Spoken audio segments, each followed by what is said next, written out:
みんな10年に1人は加護を与えるから創造神様に怒られてる。懲りないんだな。まあお供えは皆さん均等にしますから。そうね、私たちも満足できるようにお供えしてね。こうなるから内緒にしておったのに、わらわが最初に加護を与えたのじゃぞ。早い方が偉いってもんじゃねえだろ。お前先にいっぱい食ってんだからいいだろ。追加のお菓子です。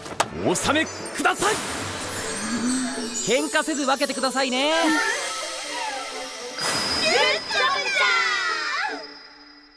疲れた。まったく女神連合はうるさくてかなわんね。本当に加護が増えてる。